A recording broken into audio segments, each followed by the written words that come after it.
माँ, भोलेनाथ कहाँ रहते हैं?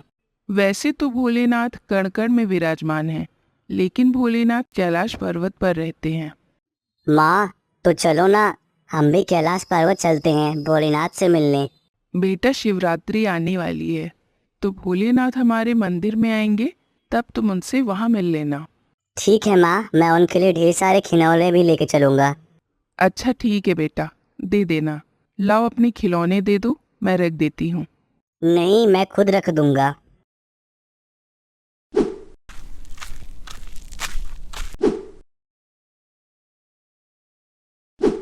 गोपाल, ओ गोपाल, काम पर नहीं चलना है क्या? हाँ हाँ, आ रहा हूँ। चलो भाई, कितना देर हो गया है, जल्दी चलो। चलो। गोपाल, आज मुखिया जी ने पश्चिम वाले खेत में काम करने को बोला है। हाँ चलो ठीक है, काम तो करना ही पड़ेगा, पापी पेट का सवाल है। आओ गोपाल, शिव जी के दर्शन करके आते हैं। नहीं, मुझे नहीं करना, जाओ तुम कराओ।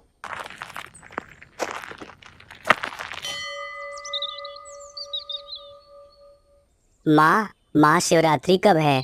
अभी 15 दिन बाकी हैं। मेले से शिव जी के लिए खिलौने लेकर आऊंगा। हाँ बाबा, ले लेना।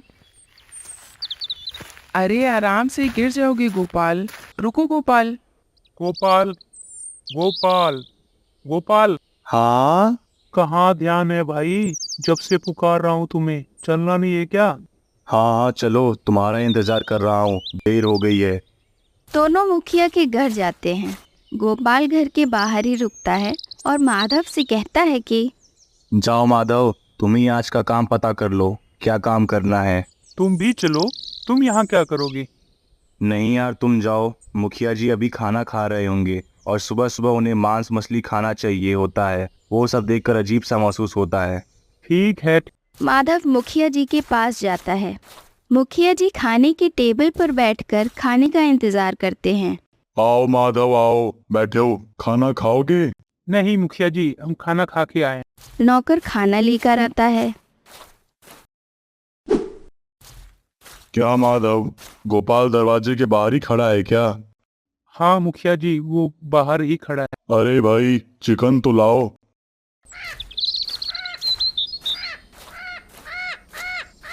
कितना दे दूं? बोलिए। दे दो 1 किलो।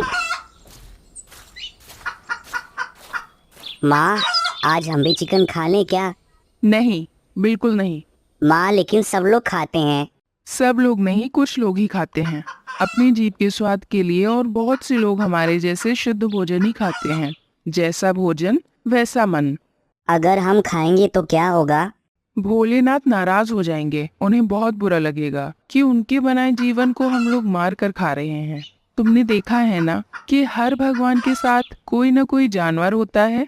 उसका यही मतलब है कि हमें सभी जीवों से प्रेम करना चाहिए और उनकी सेवा करनी चाहिए। और जो जीवों को तंग करते हैं, उन्हें खाते हैं, भोलेनाथ उनकी पूजा भी स्वीकार नहीं करते। हाँ, शिव जी गले में सांप और उनके साथ नंदी महाराज रहते हैं। हाँ, तुम चाहते हो कि भोलेनाथ तुमसे नाराज हो जाए? नहीं माँ, मैं नहीं चाहता कि मुझसे नाराज हो जाएं। तो माँ, जो चिकन खाता है वो बुरे होते हैं? वो बुरे नहीं हैं, ना समझ हैं, सिर्फ जीभ के स्वाद के लिए खाते हैं। उन्हें समझाया जाए तो वो समझ जाएंगे। तो माँ, ये जानवर? चुप हो जा, कितना सवाल पूछता है। घर चल, सब बताऊंगी, जल्दी चल। माँ और गोपाल घर की ओर जाने लगते हैं। तभी गोपाल एक खिलौने की दुकान पर रुक जाता है। दुकान के सामने खड़ा देख माँ गोपाल से कहती है कि क्या हुआ, वहीं क्यों रुक गया? चलो घर चलो, मुझे काम है। गोपाल, चलो, वहाँ खड़े क्यों हो? गोपाल। गोपाल, अरे गोपाल भाई, क्या हुआ? क्या सोच रहे हो? कुछ नहीं। तुम कहाँ खो जाते हो गोपाल भाई? गोपाल और माधव दोनों मुखिया के खेत में काम करने चले जाते हैं।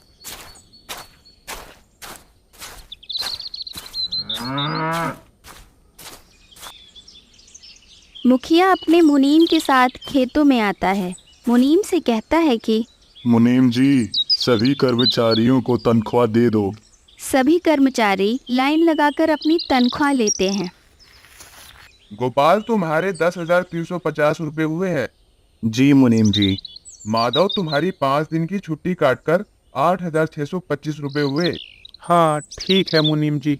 माधव और गोपाल दोनों अपने पैसे लेकर घर की ओर जाते हैं। रास्ते में माधव गोपाल से कहता है कि मुझे थोड़े पैसे की ज़रूरत है, क्या तुम थोड़े पैसे मुझे दे दोगी? तुम तो जानते हो ना, मेरी 5 दिन की छुट्टी हो गई थी क्योंकि मेरे बच्चे की तबीयत खराब थी। उसकी स्कूल की फीस भी जमा करनी होती है। ठीक है भाई, कितना चाहिए? बस तुम 3,000 दे दो, मैं तुम्हें बाद में दे दूंगा। गोपाल माधव को 3,000 रुपए देता है। दोनों बात करते हुए चलते हैं। गोपाल भाई, तुम भी शादी कर लो, कब तक अकेले जीवन गुजारोगे? भाई शादी के लिए पैसा होना जरूरी है, घर होना चाहिए। मेरे पास तो टूटी फूटी एक कुटिया ही है। अब तुम ही बताओ, उसे देखकर कौन शादी करेगी मुझसे? दोनों आपस में बात करते करते बाजार में पहुंच जाते हैं। माधव चिकन की दुकान पर रुक जाता है। गोपाल भाई रुको जरा, आज तनख्वाह मिली है तो सोच रहा हूँ बच्चों के लिए चिकन ले लूँ। तुम तो बिगड़े ही हो, बच्चों को बिगाड़ रहे हो। भाई 1 किलो चिकन कर दो। माधव भैया, आज मुर्गा मछली बिक गया है, बस एक छोटा बकरा बचा है। बोलो ये कर दूं? कितने रुपए किलो है? 800 रुपए किलो है। अब शाम का समय है, आपको 750 रुपए किलो में दे दूंगा। ठीक है भाई, 1 किलो कर दो। चिकन वाला जैसे ही बकरे के बच्चे को काटने जाता है, तभी गोपाल उसे रोकते हुए कहता है कि रुको, इसे मत काटो। पूरा बच्चा कितने का दिया? क्या बात है गोपाल भाई, आज तुम भी? अरे रुको भाई। गोपाल भाई, इसका वजन लगभग 6 किलो है। उस हिसाब से 4800 हो रहे हैं। आप 4500 रुपए दे देना। गोपाल उस मेमने को खरीद लेता है और अपने साथ अपने घर ले जाता है।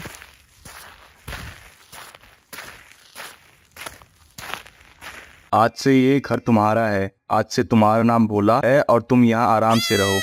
मेमने को बाहर बांधकर गोपाल घर में चला जाता है। जब वो आता है तो देखता है कि मेमना घास खाने की कोशिश कर रहा है। तुम क्या करोगी वहां जाकर? इतनी धूप में तुम घर पर आराम करो, मैं काम पर जा रही हूँ।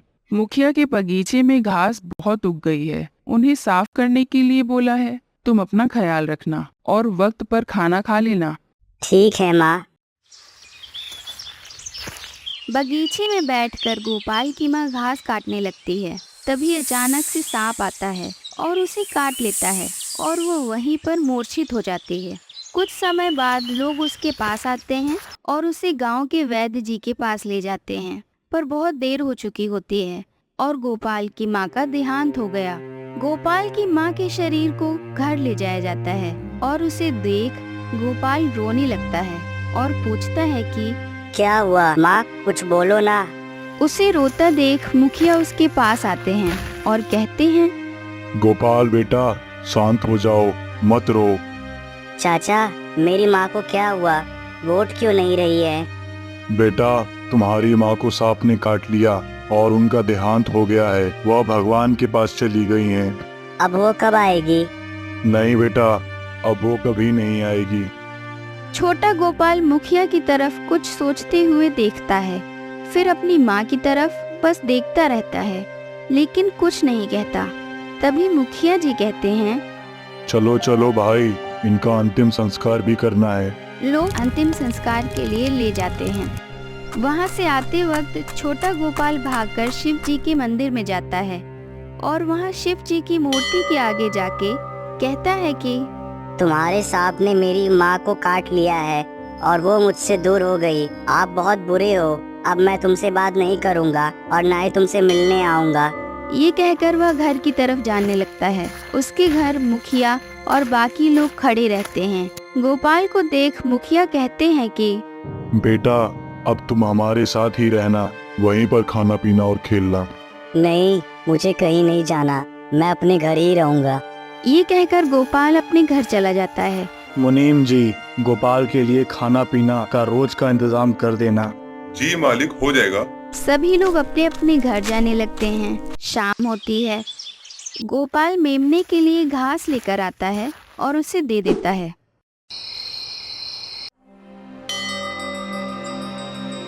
माधव गोपाल से मिलने आता है और उससे पूछता है कि गोपाल, आज शिवरात्रि है, आज तो चलो मंदिर शिव जी के दर्शन कर आते हैं। यार भोला कहीं भी चला गया है, मैं उसकी तलाश करने जा रहा हूँ। तुम जाओ, अगर समय से पहले मिल गया तो मैं आ जाऊंगा।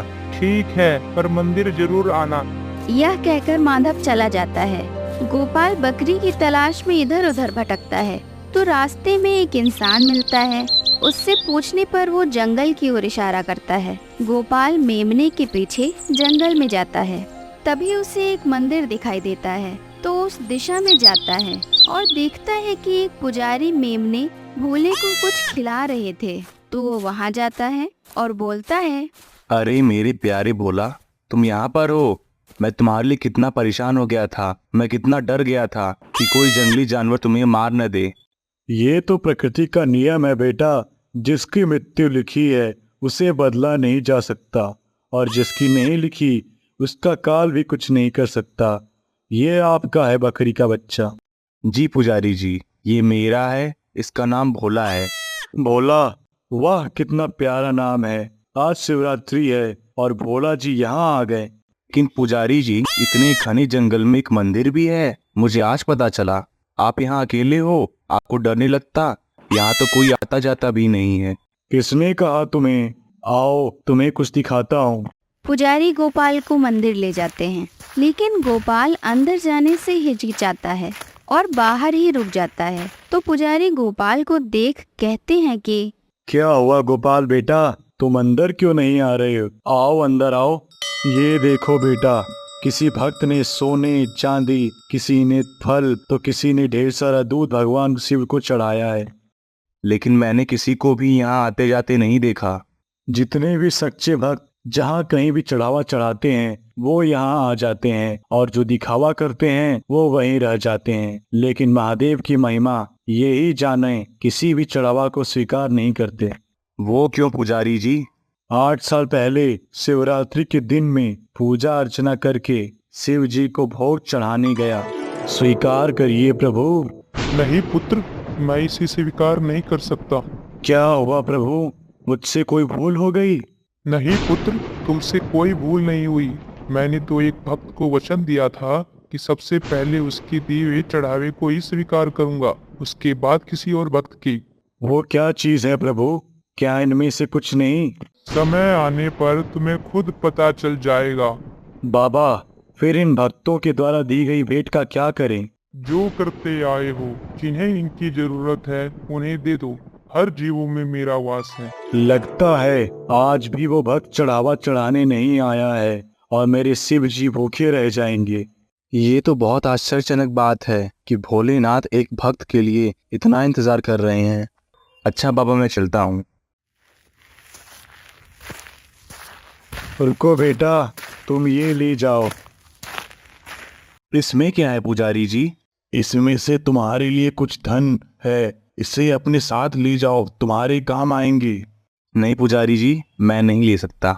बेटा, शिव जी का प्रसाद समझ के ले जाओ। वैसे कई वर्षों से तुम एक ही इंसान हो जो यहाँ आए हो, वरना यहाँ पर पशु पक्षी आते हैं तो उन्हें फल फूल और बाकी प्रसाद दे देता हूँ। उनके ये धन किस काम का? तुम ले जाओ इसे।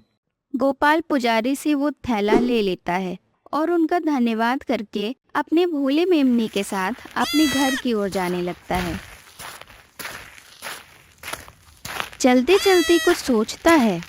आखिर ऐसा क्या चीज है जिसका इंतजार इतने वर्षों से शिव जी कर रहे हैं? सोचते सोचते अचानक से याद आती है पुजारी की बात, जब उसे मंदिर में बुलाता है। क्या हुआ गोपाल बेटा, तुम अंदर क्यों नहीं आ रहे हो? आओ अंदर आओ। अरे ये तो बहुत अजीब बात है। मैं पहली बार पुजारी जी से मिला हूँ, उन्हें मेरा नाम कैसे पता चला? आखिर ये चल क्या रहा है? क्या हुआ गोपाल बेटा, तुम अंदर क्यों नहीं आ रहे? आओ अंदर आओ। जय शिव ओंकारा, ओम जय शिव ओंकारा, ब्रह्मा विष्णु सदा शिव अर्धांगी धारा, ओम जय शिव ओंकारा। हे भोलेनाथ, शिवरात्रि के दिन आपके लिए मैं खिलौना लाऊंगा, तो सबसे पहले मेरा चढ़ावा स्वीकार करना, उसके बाद बाकी सबका। ये बात तो मैंने शिव जी के साथ की थी। इसका मतलब शिव जी मेरा इंतजार कर रहे हैं। कहीं वो पुजारी खुद ही शिव जी तो नहीं है।